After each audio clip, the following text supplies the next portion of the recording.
Hello class 4, welcome in English recitation class.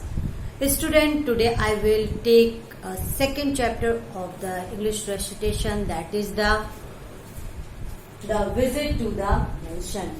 This story written by Lucia May Alcott. So student, just know about her a little more. That open the page number 18. Lucia May Alcott was one of the most renowned American authors of her time. Her most famous novel, Little Women, was based on her childhood with her three sisters, Alcott's family. Just like the March families faced financial difficulties, so Alcott had to work from an early age to support her family. Writing become a way for her experience, her emotions and her creativity.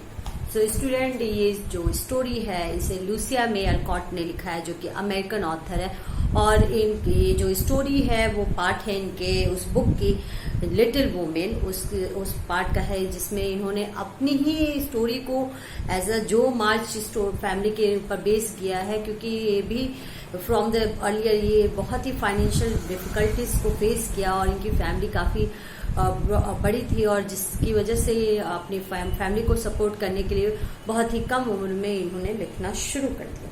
So student, ये जो story है ये based है एक ऐसी लड़की के ऊपर जो कि बहुत ही पुअर है और जो अपने घर के सामने एक बड़े से महल को देखते हुए ये सोचती है कि इस घर के रहने वाले काफ़ी खुश होते हैं और उन्हें किसी चीज़ की कमी नहीं है. बट वो जब जैसे ही उस घर की तरफ देखती, क्योंकि उस घर के महल के सामने ही उसका घर एक छोटा सा मिट्टी का झोपड़ी नुमा रहता है, और वो जब वो देखती है कि उसमें जो रहने वाला लड़का है लॉरी, वो हर वक्त उदास और चुपचाप और बहुत ही शर्मीला है, तो वो क्यूरियोसिटी होती है, उसमें जिज्ञासा होती है ऐसा ये क्यों है, और काश मैं इससे मिल सकती, मैं उस महल को देख सकती, उस महल में रहने वाले लोगों को देख सकती.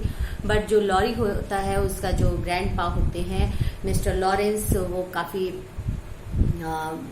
अलग पर्सनालिटी, बहुत कम ही लोगों से मिलते हैं, बात करते.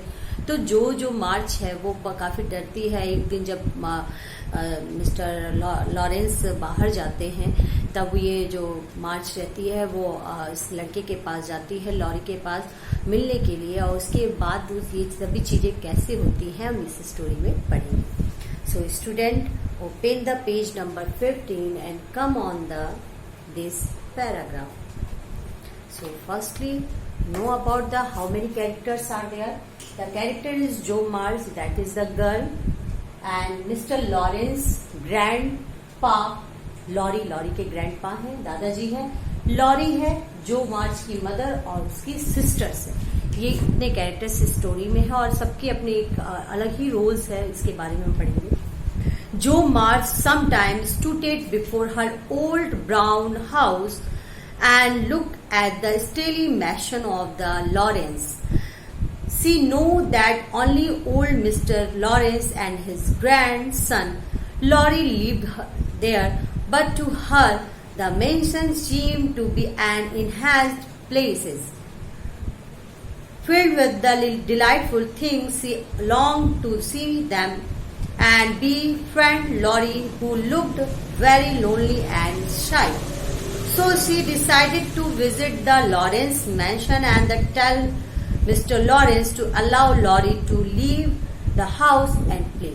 जो मार्च रहती है वो मिस्टर लॉरेंस के घर के सामने इसका घर रहता है, एक छोटा सा ब्राउन कलर का छोटा सा घर रहता है, और वो जब वो महल की तरफ देखती है तो बहुत उम्मीद भरे नजरों से वो देखती है उस महल की तरफ, लॉरेंस के पैलेस की तरफ, कि इस घर में हर तरह की सुख सुविधाएं हैं, बहुत सी खुशी होगी, और जब उसमें रहने वाला, और ये जानती है कि उसमें सिर्फ मिस्टर लॉरेंस और उनका जो ग्रैंडसन है मिस्टर लॉरी, वही दो लोग रहते हैं, और ये सोचती है कि मुझे मेरी दोस्ती इस लड़के से हो जाए और यहाँ जाके मैं देखूं कैसा लगता है, ये हर वक्त सोचती है. और वो सोचती है कि एक दिन मैं जाके मिस्टर लॉरेंस से परमिशन लूंगी कि लॉरी को उसके साथ खेलने के लिए, दोस्ती करने के लिए परमिशन दे जाए. तो अब इसके बाद क्या आता है. On snowy afternoon, Jo saw Mr. Lawrence drive off. She set out toward the mansion and looked around. It was completely quiet. जब एक दोपहर में जो मिस्टर लॉरेंस अपनी गाड़ी स्टार्ट करके महल से बाहर जाते हैं, तब वो उस महल की तरफ देखती है पूरी तरह, और देखती कि चारों तरफ एक अजीब सी शांति है, बहुत ही चुपचाप सा माहौल है. Suddenly she spotted a curly head leaning against a desk at an upper window. There is the thought, Joe, poor boy. It will toss up a snowball and make him look out. जब वो चारों तरफ महल की तरफ देखती है तो अचानक उसकी नजर उस विंडो पे पड़ती है जहाँ पे लॉरी खड़ा रहता है और बहुत ही उदास रहता है.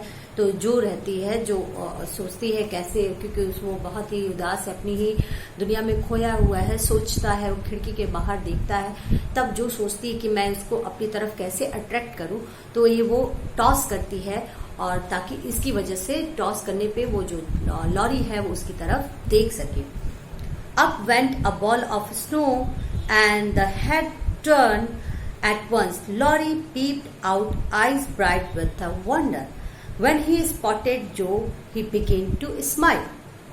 लॉरी जो रहती है वो स्नो का बॉल बनाती है और वो ऊपर में विंडो की तरफ उछालती है. तभी लॉरी की नजर उसकी तरफ पड़ती है, और जब वो देखता है, क्योंकि वो भी जानता है, क्योंकि उसका पड़ोसी है तो उसे अच्छी तरीके से जानता है, तो जब जो की तरफ देखता है वो बहुत ही खुश होता है और बहुत ही खुशी के साथ उसकी तरफ देख के और बड़ी स्माइल देता है. छोटी जो called out, how do you do, are you sick. तब जो पूछती है, क्या तुम कैसे हो, तुम क्या बीमार हो. लॉरी क्रॉक्ड हॉर्सली. लॉरी जो होता है वो बहुत ही दबी हुई आवाज में कहता, I have a bad cold and it very dull here. मैं बहुत ही यहाँ बहुत ही ठंड है, मैं यहाँ बहुत ही बोर महसूस हो रहा हूँ, बहुत ही खराब महसूस कर रहा हूँ. Will you come upstairs and take talk me please. क्या तुम ऊपर सीढ़ियों से आ सकती हो और क्या तुम मुझसे बात कर सकती हो. तब जो कहती है, I will ask mother wait. मैं अपनी माँ से पूछ के आती हूँ, तुम थोड़ा इंतजार करो. सो स्टूडेंट, ये जो स्टोरी है जो मार्च की, वो एक लड़की है जिसका घर एक महल के सामने होता है, और उसके अंदर एक क्यूरियोसिटी होती है कि कैसे इस महल के लोग रहते हैं, क्योंकि इनके पास हर तरीके की सुख सुविधाएं, मीन्स उन्हें खाने की तकलीफ नहीं है, उन्हें सोचना नहीं है कि कैसे पैसे आएंगे.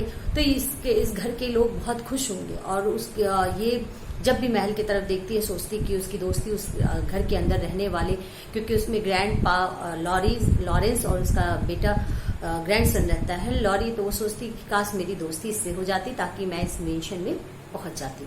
और एक दोपहर जब मिस्टर लॉरी जब घर से बाहर निकलते हैं गाड़ी स्टार्ट करके, तो जो मार्च स्नो बॉल बनाती है और उछालती है ताकि वो खड़े हुए खिड़की पे खड़ा हुआ जो लॉरी है उसकी तरफ देखे. और तभी लॉरी की नजर जो के ऊपर पड़ती है और वो हंसता है और उसे ऊपर बुलाता है. तब जो कहती है, तुम कैसे हो, क्या तुम बीमार हो. तब लॉरी कहता है, मैं बहुत ही बोर महसूस कर रहा हूँ, क्या तुम सीढ़ियों से ऊपर आ सकती हो. तब जो कहती है, मैं अपनी माँ से पूछ के आती हूँ. So student, here is the some words are coming which is the very important. Just write mention in your book, that is. So student, here is the some words are like mention is a large impressive house. बड़ा और बहुत भव्य जो बड़ा घर होता है उसे कहते हैं mention. Be friend means make friend with. Croaked hoarsely means spokely means दबी हुई आवाज, मीन्स थकी और दबी हुई आवाज को कहते हैं croaked horse slowly. Okay, so that is today. Student, my homework is just read this chapter, only this much. Once again, if you have think that some words are coming difficult, just write in a homework copy and search the meaning of this. So thank you so much.